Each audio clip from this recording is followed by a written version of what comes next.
Bom, vamos começar falando sobre o Congresso Nacional e integrantes do governo que avaliam a expectativa para uma reforma ministerial. O que era algo muito possível de acontecer parece que esfriou. Boa parte do Planalto espera por uma reformulação do primeiro escalão ainda em janeiro, mas ministros próximos do presidente Lula têm a impressão de que as trocas não devem acontecer tão breve.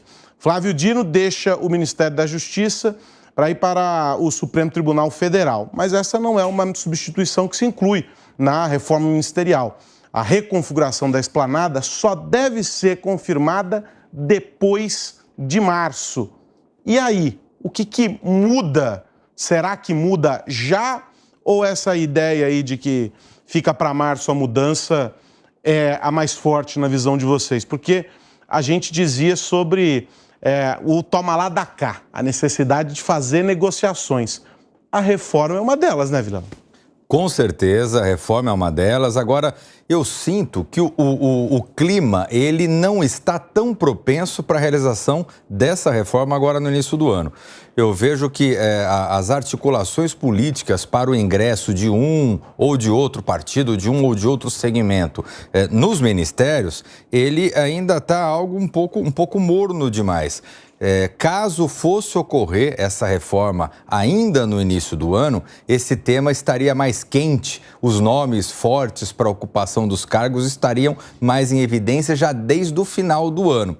Você vê que todas as mudanças que tivemos de ministro, por exemplo, foram cantadas com bastante antecedência. Então, eu vejo que nesse caso é possível que haja, com certeza vai haver, mas talvez isso acabe ficando um pouco mais para frente. Talvez no mês de abril, por exemplo, onde teremos a desincompatibilização daqueles que querem disputar algum cargo de prefeito, candidato a prefeito em alguma capital, enfim, talvez nesse contexto possa ser oportuno para daí sim fazer essa mudança. E aí, Pipeno, qual que é a tua leitura? O presidente mexe agora, mexe só depois, não mexe? A minha leitura é muito parecida com a do Cristiano, porque me parece que há, assim, uma ansiedade muito maior por parte de pretendentes de caciques partidários do que propriamente do presidente da República, que nesse terceiro mandato não tem se mostrado assim, alguém muito apressado em fazer indicações e mudanças. Vide, por exemplo, o tempo que ele gastou para fazer as indicações para o STF.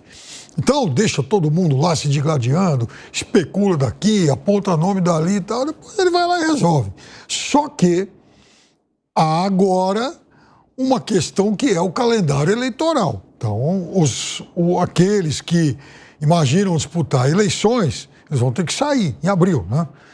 Então, é claro que o presidente vai empurrar com a barriga para fazer essa mini-reforma muito mais perto aí desse prazo limite de desincompatibilização. Talvez a única mudança que ele faça com mais rapidez, com mais celeridade, seja exatamente essa do Ministério da Justiça, porque tem que ter um titular. Mas essa nem entra numa conta que ele não mexeria na pasta, não fosse a indicação. Exato. O Dino. Então, isso aí, obrigatoriamente, ele vai ter que arrumar um ministro lá e tal. Agora, quanto ao resto, eu acho que ele vai esperar a saída desses que pretendem disputar eleições municipais e certamente vai incluir nesse lote, pelo menos essa é a minha avaliação, o ministro Juscelino, que esse está balançando já faz tempo. Ficou no meio do caminho ali, acabou não mexendo, mas também porque não mexeu em mais ninguém, ou seja, não tinha muito o que fazer ali. Agora, a gente também sabe, no começo do mandato, houve um aumento do número de ministérios para acomodar aliados e aquela coisa toda. Havia uma expectativa também sobre como seria esse desenho para tentar privilegiar aqueles que são aliados de primeira hora ali, que estão juntos. Alguns têm um peso, um papel muito forte como conselheiros, vamos colocar assim, do governo, mas não ocupam cargos em ministérios, estão ali, de alguma maneira, informalmente atuando. Do outro lado, a gente sabe, o Centrão sempre muito atento a essas movimentações. E na semana passada vocês faziam, acho que o Vilela, você terminou o seu passeio? Terminei. Pelo balanço dos ministérios e tal. Tem também a efetiva produtividade desses ministérios. Nesse jogo das cadeiras, quais partidos são apostas de vocês mais firmes para ocupar espaços, né? E quais as pastas com potencial para mais mudanças?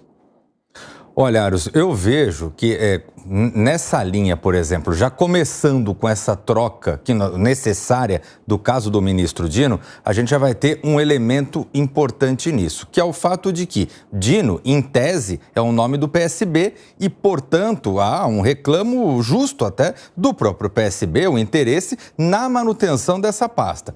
Existe também um interesse muito forte, uma pressão muito forte do grupo jurídico mais próximo ao PT para emplacar o ministro da Justiça, até porque esse grupo mais próximo do PT, prerrogativas e tudo mais, acabou não conseguindo ser contemplado em alguns dos nomes que foram indicados agora no governo, seja nas próprias indicações para o Supremo Tribunal Federal, seja para alguns outros postos estratégicos. Então, eu vejo que aí já vai ser uma celeuma a ser discutida.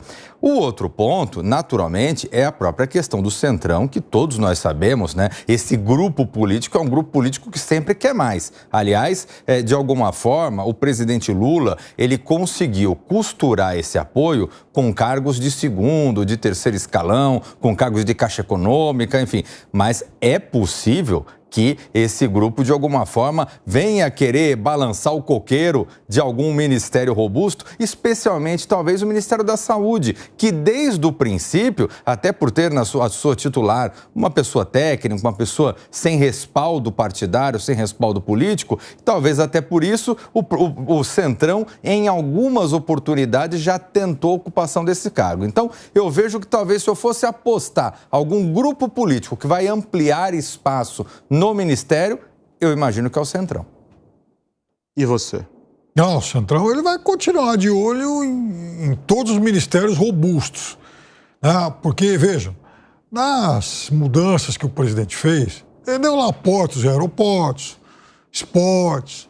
Ou seja, ele não deu lá, convenhamos, nenhum ministério assim, tremendamente apetitoso, daquele que faz brilhar os olhos aí dos pretendentes, né?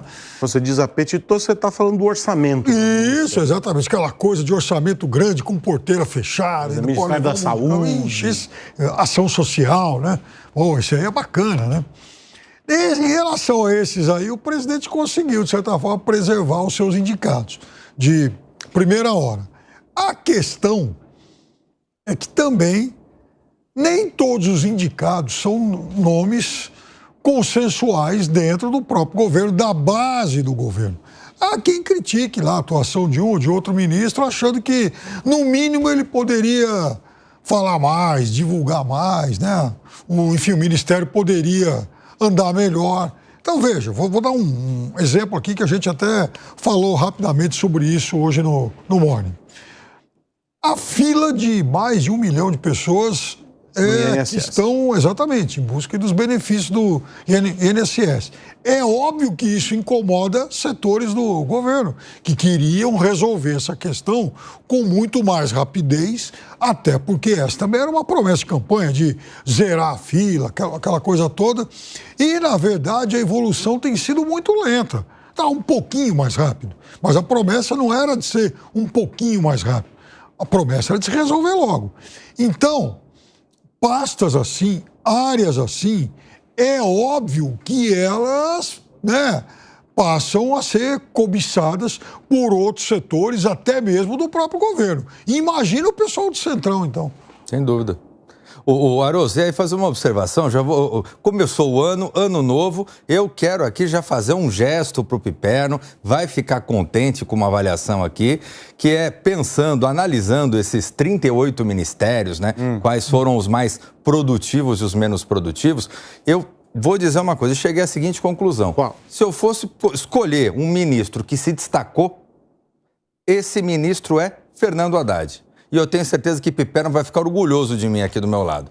Porque o Fernando Haddad, embora eu discorde de uma série de posições que ele adotou ao longo desse ano de 2023, mas eu não vou negar que é realmente um ministro que ficou emparedado entre o PT e setores do mercado, apresentou coisas novas, trabalhou, buscou apresentar realmente alternativas, foi brindado com números que demonstraram sucesso, até certo ponto, um sucesso relativo no seu trabalho.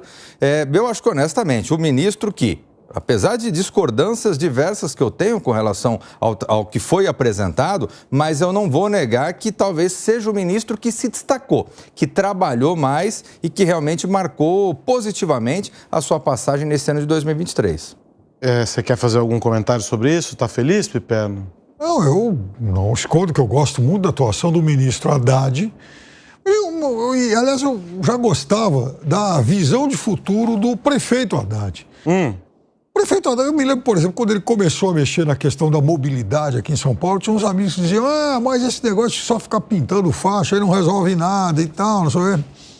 Vai falar hoje, por exemplo, para um entregador de aplicativo que, olha, vamos acabar com essa ciclofaixa e tal, porque isso é só pintar de vermelho aí e tal, e não muda nada. É óbvio que são ideias, projetos, que não vão começar a dar resultado amanhã, mas você tem que começar a implantar essa visão de futuro.